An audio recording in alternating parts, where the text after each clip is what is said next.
আসসালামু আলাইকুম, স্বাগত জানাচ্ছি আরটিভির দুপুরের সংবাদে। আপনাদের সঙ্গে আছি আমি ফারিয়া শারমিন। কারফিউকে স্বাগত জানিয়েছেন সাধারণ মানুষ। নাশকতায় প্রাণ হারানোর চেয়ে পরিস্থিতি শান্ত রাখা জরুরি বলে মনে করেন অনেকেই। কারফিউ 2 ঘন্টা শিথিল থাকার সুযোগে রাজধানীর কারওয়ান বাজারে নিত্যপণ্য কিনতে এসে এসব কথা বলেন তারা। দ্রুত পরিস্থিতি স্বাভাবিক হবে এমন প্রত্যাশাও তাদের। আরও জানাচ্ছেন AR বাদল।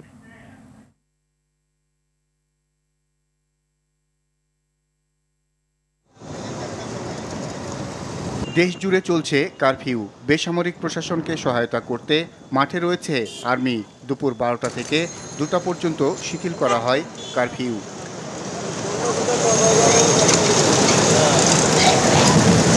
এই সুযোগে অনেকে প্রয়োজনীয় কাজ সারতে ঘর থেকে বেরিয়ে পড়েন। কারওয়ান বাজারে দেখা যায় 2 ঘন্টায় কেনাকাটা বেড়ে যায়। অনেকেই সরকারের কারফিউয়ের মতো সিদ্ধান্তের প্রশংসা করেন। কারফিউটা আগে দেওয়া উচিত ছিল, তাহলে জীবনের ক্ষতিটা অনেক কমে যেত, রাষ্ট্রের অনেক সম্পদ অনেক ক্ষতি কম হতো। যে ডিজাস্টার দেখেছি আমার এই 54 বছর, আমি স্বাধীনতা দেখি নাই, কিন্তু এরকম ডিজাস্টার আমি কখনো দেখি নাই। 90-এর আন্দোলনে আমরা আন্দোলন করছি, গঠনমূলক ছিল, কিন্তু এরকম ধ্বংসাত্মক ছিল না। এখন কারফিউটা দেখা গেছে আজকে যেমন দিছে, এটা আরও কিছুদিন আগে হওয়া উচিত ছিল। যেমন অনেকগুলো প্রাণহানি থেকে আমরা বেঁচে যেতাম, আমাদের অনেকগুলো শিক্ষার্থী বেঁচে যেত। দেখা গেছে এখন অনেক মায়ের বুক খালি হয়েছে, দেখা গেছে এরকম আর হইতো না। অনেকে কারফিউটা আরও আগে দেওয়া উচিত ছিল। বাজারে আসা অনেকেই জানান, যেভাবে নাশকতা করে দেশে অস্থিতিশীল পরিস্থিতির পাশাপাশি প্রাণহানি ও রাষ্ট্রীয় সম্পদ ধ্বংস করা হচ্ছিল, সে মুহূর্তে সরকার বুদ্ধিমত্তার পরিচয় দিয়েছে। এটাকে আমরা স্বাগত জানাই, এটা দরকার ছিল। অন্তত প্রাণহানি বা এই যে রাষ্ট্রীয় সম্পদ ধ্বংস করার অধিকার তো কারো নাই। আপনার দাবি থাকতে পারে, কিন্তু রাষ্ট্র সম্পদ তো আমাদের। 2 ঘন্টার মধ্যে তো ঘরে ফিরতে হবে আর কি, এই জন্যই তাড়াহুড়া করে মাছ টাছ কিনে তরকারি কিনবো, কিনে বাসায় চলে যাব। আমি মনে করছি এটা ভালোই হয়েছে, কারণ এখন পরিস্থিতি স্বাভাবিক হোক, আমরা সবাই স্বাভাবিকভাবে চলাফেরা করি। আমরা খুব অস্বস্তির মধ্যে ছিলাম এতদিন। কি হয় আমরা তো সাধারণ মানুষ, কিছুই জানি না। এখন একটা যেহেতু আর্মি নামছে, আশা রাখি একটা সমাধানে যাবে এবং ভালো হবে, আশা রাখি। কারণ বুঝতেছিলাম না, আমরাও আপনাদের মতোই ওয়েট করতেছি কি হয়। আলোচনার মাধ্যমে দ্রুত সমস্যার সমাধান হবে এমন প্রত্যাশা সবার। AR বাদল, RTV, ঢাকা। দর্শক, এবার রাজধানীর বাড্ডা এলাকার চিত্র জানাচ্ছেন সহকর্মী রফিকুল ইসলাম। এই মুহূর্তে দাঁড়িয়ে রয়েছি রাজধানীর রামপুরা এলাকায়। গেল রাত 12টা থেকে চলা কারফিউ আজ দুপুর 12টায় শেষ হয়েছে এবং দুপুর 2টা পর্যন্ত বিরতি চলবে। 2 ঘন্টা কারফিউ শিথিল থাকবে এবং দুপুর 2টা থেকে আগামীকাল সকাল 10টা পর্যন্ত কারফিউ চলবে। আমরা এখন যে পরিবেশটি দেখছি, সড়কে আইন শৃঙ্খলা রক্ষাকারী বাহিনীর সদস্যরা রয়েছেন, পুলিশ রয়েছেন, আনসার সদস্যরা রয়েছেন, পাশাপাশি সেনাবাহিনীর সদস্যরা কিন্তু দায়িত্ব পালন করছেন। আমরা সকাল থেকে রাজধানীতে যে চিত্রটি দেখেছি, রাজধানীর প্রধান সড়কগুলোতে আসলে তেমন গাড়ি বের হয়নি। কিছু কিছু জরুরি প্রয়োজনের গাড়ি বের হয়েছে, যেমন ফায়ার সার্ভিস, অ্যাম্বুলেন্স সহ গণমাধ্যমের গাড়িগুলো চলাচল করেছে। এখন যেহেতু কিছুটা 2 ঘন্টার জন্য শিথিল অবস্থা চলছে কারফিউর ক্ষেত্রে, সেক্ষেত্রে জরুরি প্রয়োজনে যারা বের হচ্ছেন বিভিন্ন সড়ক থেকে, আপনারা দেখতে পাচ্ছেন গলি থেকে বের হয়ে বিভিন্ন উদ্দেশ্যে যাওয়ার জন্য বের হচ্ছেন, সেনাবাহিনীর সদস্যরা কিন্তু যাচাই বাছাই করছেন আসলেই তাদের যাওয়াটা জরুরি কিনা। তারা যদি মনে করছেন যে আসলেই জরুরি, তাদেরকে ছেড়ে দিচ্ছেন। বিশেষ করে যারা হাসপাতালের উদ্দেশ্যে যাচ্ছেন বা বাজারে যাচ্ছেন, একেবারেই নিত্য প্রয়োজনীয় জিনিসপত্রের দরকার, এই দুপুর 12টা থেকে 2টা পর্যন্ত এই ধরনের মানুষদেরকে আসলে যেতে দেওয়া হচ্ছে। আপনারা দেখতে পাচ্ছেন যে একজন পেশেন্টকে নিয়ে রিকশায় করে যাওয়া হচ্ছে এবং সেনাবাহিনীর সদস্য সহ আইন শৃঙ্খলা রক্ষাকারী বাহিনী কিন্তু তাদেরকে যাওয়ার অনুমতি দিচ্ছে। আপনাদেরকে একটু দেখাতে চাই, গত 2 দিন ধরে আসলে এই রাজধানীর রামপুরা বাড্ডা এলাকায় যে সংঘর্ষ চলেছে, সেই সংঘর্ষের ক্ষত চিহ্নগুলো কিন্তু এখনও সড়কে পড়ে রয়েছে। আপনারা দেখতে পাচ্ছেন এই এলাকায় কিন্তু গত 2 দিনে ব্যাপক অগ্নিসংযোগ করা হয়েছে, সংঘর্ষ হয়েছে, যার ফলে এই এলাকায় কিন্তু একটি ভীতিকর অবস্থা তৈরি হয়। এখনও কিন্তু থমথমে অবস্থা বিরাজ করছে। আইনশৃঙ্খলা রক্ষাকারী বাহিনীর সদস্যরা সড়কে শক্ত অবস্থানে রয়েছে এবং কেউ যেন কোথাও জড়ো হতে না পারে সে ব্যাপারে কিন্তু বারে বারে মাইকিং করা হচ্ছে এবং মাইকিং করে তাদেরকে ঘরে ফিরে যেতে বলা হচ্ছে। তো সব মিলিয়ে এই ছিল রাজধানীর রামপুরা থেকে আমার কাছে সর্বশেষ তথ্য। নাশকতা ঠেকাতে সারা দেশে কারফিউ জারি করেছে সরকার। মধ্যরাত থেকে মোতায়েন করা হয়েছে সশস্ত্র বাহিনী। পথে পথে টহল দিচ্ছেন সেনা সদস্যরা। রোববার সকাল 10টা পর্যন্ত কারফিউ বলবৎ থাকবে, তবে হাসপাতাল, গণমাধ্যম সহ জরুরি সেবা এর আওতামুক্ত। রাজধানী সহ বিভিন্ন স্থানে তল্লাশি চলছে। সবাইকে সহযোগিতার জন্য মাইকিং করছেন সেনা সদস্যরা। দুর্বৃত্তদের দেখলে গুলি করার নির্দেশ দেওয়া হয়। আরও জানাচ্ছেন দীপ্ত চন্দ্রপাল। সংঘাত নাশকতা ঠেকাতে শুক্রবার মধ্যরাত থেকে সারা দেশে সেনা মোতায়েন ও কারফিউ চলছে। আইন শৃঙ্খলা পরিস্থিতি নিয়ন্ত্রণে রাখতে বেসামরিক প্রশাসনের সহায়তায় পথে পথে টহল দিচ্ছে সশস্ত্র বাহিনীর সাজোয়া যান। শুক্রবার রাতে প্রধানমন্ত্রীর সঙ্গে 14 দলের শীর্ষ নেতাদের বৈঠকের পর সেতুমন্ত্রী ও আওয়ামী লীগের সাধারণ সম্পাদক ওবায়দুল কাদের জানান, কারফিউ চলবে রোববার সকাল 10টা পর্যন্ত। দেশের নিরাপত্তা, রাষ্ট্রীয় সম্পদ, জনগণের জানমাল রক্ষার লক্ষ্যে in aid to civil power সারা দেশে সশস্ত্র বাহিনী মোতায়েনের সিদ্ধান্ত গ্রহণ করেন। কারফিউর আওতার বাইরে থাকবে চিকিৎসা, গণমাধ্যম সহ সকল জরুরি সেবা। এ সময় সাধারণ মানুষকে ঘরে থাকতে বলা হয়েছে। জরুরি প্রয়োজনে বের হতে হলে ডিএনপির পাস পাওয়ার আগ পর্যন্ত নিজ নিজ অফিসের পরিচয়পত্র সঙ্গে রাখতে হবে। অভ্যন্তরীণ ও আন্তর্জাতিক ফ্লাইট চলাচল করবে। যাত্রীদের টিকিট হবে কারফিউ পাস। কারফিউ মানে সারাদিন ঘর থেকে বেরোতে হবে না, ঘর থেকে বের হয়ে আপনি রাস্তাঘাটে আসতে পারবেন। বের হলে আপনাকে অ্যাডমিনিস্ট্রেটিভ লকডাউন, বের হলে ইয়েস, ওটা ওই ধরনের লকডাউন। তো বের হলে আপনাকে ইন্টারভেন করতে পারে, বের হলেই গুলি করে দেবে এরকম না, ইন্টারভেন করতে পারে, একটা তাড়া করতে পারে। যে কোনো নাশকতার চেষ্টা করা হলে দুর্বৃত্তদের দেখা মাত্র গুলি করার নির্দেশ রয়েছে। দীপ্ত চন্দ্রপাল, RTV, ঢাকা। সারা দেশে চলছে কারফিউ। বরিশালে দুপুর পর্যন্ত সেনাবাহিনী মাঠে না নামলেও রাস্তাঘাট পুরোপুরি ফাঁকা। বন্ধ আছে সব ধরনের দোকানপাট ও যানবাহনের চলাচল। চট্টগ্রামে মাঠে আছে সেনাবাহিনী, র্যাব, বিজেপি ও পুলিশ। বন্ধ দোকানপাট, রিকশা ছাড়া সব ধরনের যানবাহন চলাচল বন্ধ। থমথমে পরিস্থিতি মহানগর জুড়ে। সিলেটের মোড়ে মোড়ে সেনাবাহিনীর অবস্থান। থমথমে পুরো নগরী। এদিকে স্বাভাবিক রয়েছে খুলনার পরিবেশ। নগরীর প্রধান প্রধান সড়ক জনশূন্য হলেও অলিগলির দোকানপাট খোলা। বন্ধ বড় যানবাহনের চলাচল। গাজীপুরের কালিয়াকৈরে কারফিউর জন্য বন্ধ ব্যবসা বাণিজ্য, স্বাভাবিক মানুষের চলাচল। তবে রাজশাহী, রংপুর সহ দেশ জুড়ে থমথমে অবস্থা বিরাজ করছে।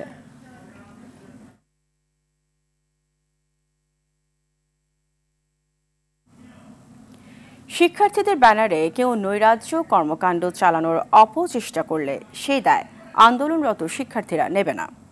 বৈষম্য বিরোধী ছাত্র আন্দোলন অন্যতম সমন্বয়ক সার্জিস আলম জানান, শিক্ষাকে নাশকতার সমর্থন করে না শিক্ষার্থীরা। শুক্রবার রাতে সরকারের কাছে দাবি পেশ করতে গিয়ে এ কথা বলেন তিনি। সরকারি কোটা 5% নামিয়ে এনে সংসদে আইন পাশ, নিহতদের বিচার সহ 8 দফা দাবি তাদের। আইনমন্ত্রী বলেন, কোটা সংস্কারের দাবি যৌক্তিক। বিলাল হোসেনের রিপোর্ট।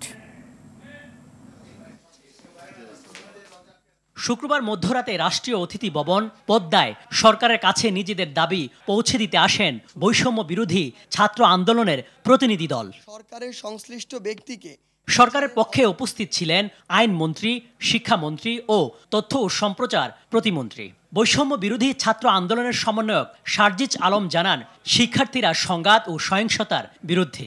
আমাদের এই ব্যানারটিকে ব্যবহার করে কেউ যদি আসলে তার রাজনৈতিক উদ্দেশ্য হাসিলের চেষ্টা করে, চেষ্টা না অপচেষ্টা করে, এবং সেটাকে কাজে লাগিয়ে আসলে জ্বালাও পোড়া ভাঙচুর কিংবা এই সহিংসতাগুলো করে, সেটাকে আমরা কখনোই সমর্থন করি না।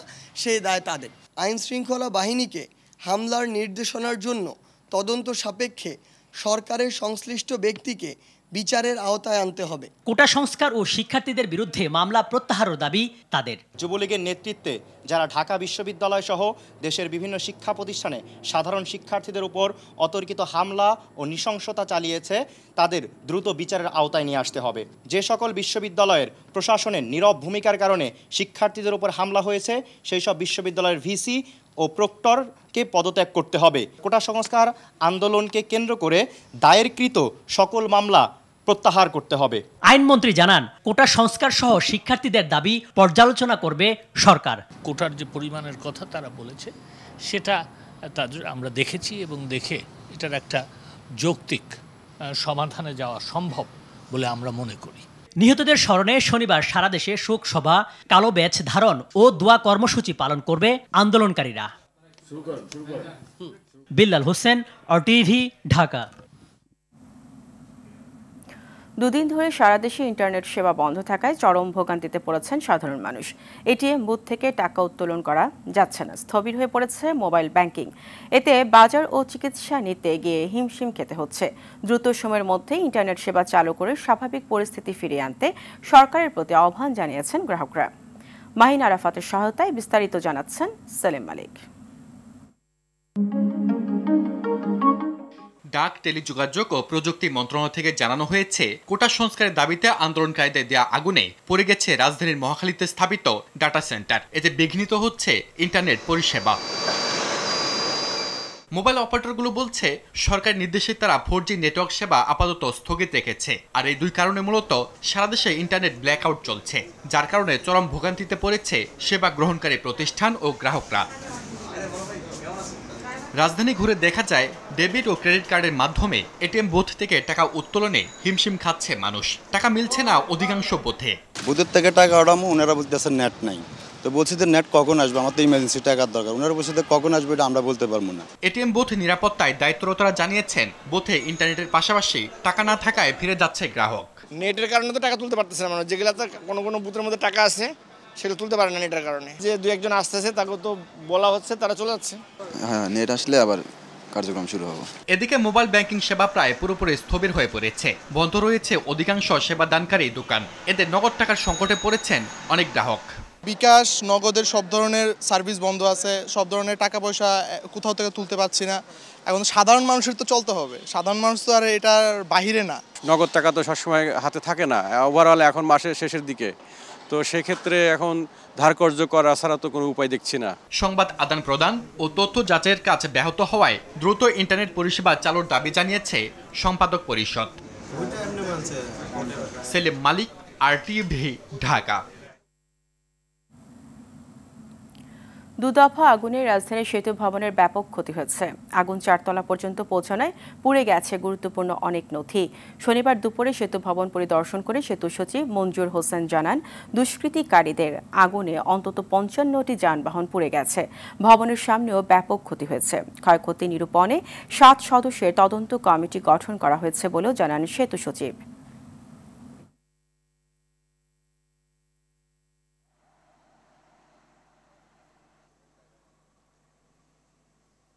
সে আটকা পড়েছিল ছাদের উপরে, সেটা র্যাবের থেকে হেলিকপ্টারেও তাকে রেস্কিউ করার চেষ্টা করা হয়েছে। পরবর্তীতে ফায়ার সার্ভিস পুরো আগুনটিকে নিয়ন্ত্রণে আনার পর রাত 3টার পরে তাকে নামিয়ে এনেছে এবং সে নিরাপদে আছে। কিছুক্ষণ আগে রাজধানীর মহাখালীতে এক্সপ্রেসওয়ে টোল প্লাজায় অগ্নিদগ্ধ এলাকায় ছিলেন সহকর্মী ইকবাল অনিক। সেখানকার পরিস্থিতি জানিয়েছেন তিনি। এই মুহূর্তে আছি মহাখালীর সেতু ভবনে। সেতু ভবনে বৃহস্পতিবার সন্ধ্যায় আন্দোলনকারীরা তাণ্ডব লীলা চালিয়েছে। সেই তাণ্ডব লীলা যদি আপনাদের একটু দেখাই, যে এখানে যে ভবনটি রয়েছে, ভবনটির যে গ্লাস রয়েছে সেগুলো ভাঙচুর করা হয়েছে এবং এখানে যে গাড়িগুলো রয়েছে, এখানে প্রায় 49টির মতো গাড়ি রয়েছে, একটি অ্যাম্বুলেন্স এবং 5টি মোটরসাইকেল এবং বাইরে 3টি গাড়ি পুড়িয়ে দিয়েছে আন্দোলনকারীরা।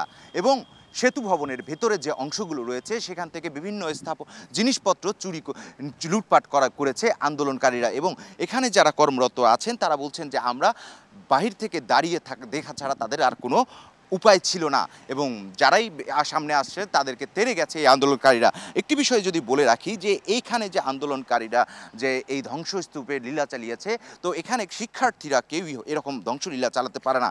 এখানে তৃতীয় কোনো শক্তি যেমন বিএনপি জামাতের যে লোকজন আছে তারা কিন্তু এই আন্দোলনকারীদের সঙ্গে সম্পৃক্ততা হয়ে এই ধ্বংসলীলা চালিয়েছে। এখানে যদি আমরা একটু দেখাই যে এখানে যে সেতু ভবনের সামনে যে গাড়িগুলো পার্কিং করে রাখা ছিল সেগুলো কিন্তু সবগুলো পুড়িয়ে ছাই করে দেয়া হয়েছে। এখন যেগুলো পড়ে রয়েছে এখন শুধু ধ্বংসস্তূপ।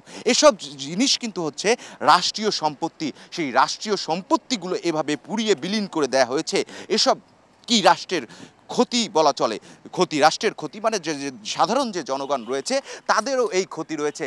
এখানে যে রেস্টুরেন্ট বা তাদের যে কর্মচারী রয়েছে তাদের খাবার যে জায়গাটি রয়েছে সেগুলো কিন্তু পুড়িয়ে ছাই করে দেওয়া হয়েছে। ভিতরে যেসব জিনিসপত্র ছিল তা বাইরে বের করে ফেলে দেওয়া হয়েছে।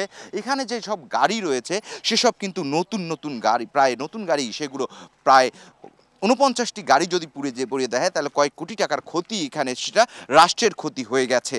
তো এসব ক্ষতি কিভাবে সামাল দিবে এবং যারা আন্দোলনকারী রয়েছে তারা এর দায়ভার নিতে পারবে না বলে গতকালকে সংবাদ সম্মেলনে তারা জানিয়েছে যে তাদের সঙ্গে তাদের এই আন্দোলনে তৃতীয় একটি পক্ষ যুক্ত হয়ে এই আন্দোলনকে তাদের করে নিয়েছে এবং এই সব ধ্বংসস্তূপ তারা চালিয়েছে। এই ধ্বংসস্তূপের দায় কিন্তু তারা নেবে না এবং গতকাল কিন্তু সরকারের পক্ষ থেকে এই আন্দোলন যাতে আরও বেগবান না হয় সেক্ষেত্রে হচ্ছে কারফিউ জারি করা হয়েছে। সারা বাংলাদেশে কিন্তু আর্মি নামিয়ে দেওয়া হয়েছে এবং আর্মি কিন্তু নামার পর কিন্তু এখন পর্যন্ত সব কিছু মোটামুটি স্বাভাবিক রয়েছে। এই ছিল আমার কাছে মহাখালীর সেতু ভবন থেকে সর্বশেষ অবস্থা। দর্শক, রংপুরের পরিস্থিতি জানাতে এবার যোগ দিচ্ছেন সহকর্মী জাহাঙ্গীর আলম বাদল। বাদল, রংপুরের সেনাবাহিনী মাঠে নামার পর কি অবস্থা দেখছেন সেখানে জানাবেন। ফারিয়া, আমি এখন রয়েছে রংপুর সিটি কর্পোরেশনের সামনে। আমরা দেখলাম আজকে যেহেতু সারা দেশে 144 ধারা জারি করা হয়েছে, সেই ক্ষেত্রে সকাল থেকে 12টা পর্যন্ত একেবারেই যানবাহন সহ সব ধরনের কার্যক্রম বন্ধ ছিল শহরে। এখন 12টা থেকে 2টা পর্যন্ত স্থিতিশীল থাকায় এখন কিছু যানবাহন চলাচল করছে।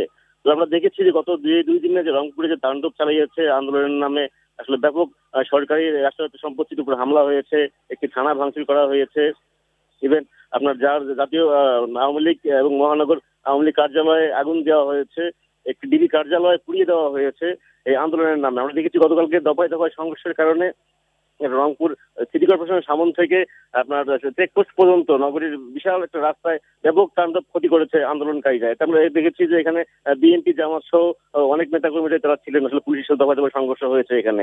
আমরা ইতিমধ্যে দেখেছি যে আজকে সকালেও কিন্তু সিটি বাজারের সামনে যারা জমায়েত হয়েছিল এখানে কিন্তু পুলিশের সংঘর্ষ হয় এবং এখানে একজন আহত হয়। এছাড়া আমরা দেখেছি নগরীর গণেশপুরে ক্লাব মোড়ে কিছু অটো রিক্সার মধ্যে ভাঙচুর করা হয়েছে আজকে সকালে। তবে সেনাবাহিনী যেহেতু মাঠে রয়েছে এখন পরিস্থিতি অনেকটা স্বাভাবিক। এখন পর্যন্ত কোথাও কোনো বড় ধরনের অপ্রীতিকর ঘটনা ঘটেনি, কারণ আমরা দেখেছি যে বিশেষ করে জেলখানা থেকে শুরু করে বিভিন্ন জেলা ডিসি অফিস সব জায়গাতেই পুলিশের একটা শক্ত অবস্থান রয়েছে এবং তারা কঠোর মনিটরিং করছে। এবং আমরা দেখেছি যে এখানে পুলিশ সহ আর্মি তারা কিন্তু নিয়মিত রাস্তায় টহল দিচ্ছেন এবং তারা জনগণকে সতর্ক করছেন যে কেউ যদি উচ্ছৃঙ্খল কার্যক্রম না করে। সব মিলিয়ে রংপুরের এখন পর্যন্ত কোনো বড় ধরনের ঘটনা ঘটেনি। সব মিলিয়ে আমরা দেখছি যে পরিস্থিতি অনেকটা স্বাভাবিক রয়েছে। ফারিয়া, এই ছিল আমার কাছে রংপুরের সর্বশেষ খবর। বাদল, আপনাকে ধন্যবাদ। সাবেক প্রধানমন্ত্রী বিএনপি চেয়ারপারসন বেগম খালেদা জিয়ার শারীরিক অবস্থা আগের চেয়ে ভালো। রাজধানীর এভারকেয়ার হাসপাতালে সিসিও সম্মিলিত কেবিনে চিকিৎসাধীন তিনি। চিকিৎসকের বরাত দিয়ে এই তথ্য জানিয়েছেন বিএনপির প্রেস উইংয়ের কর্মকর্তা শায়রুল কবির খান। চলতি মাসের প্রথম দিকে তার হৃদযন্ত্রে পেস ব্রেকার বসানো হয়। দীর্ঘদিন ধরে বিভিন্ন রোগে ভুগছেন বেগম খালেদা জিয়া।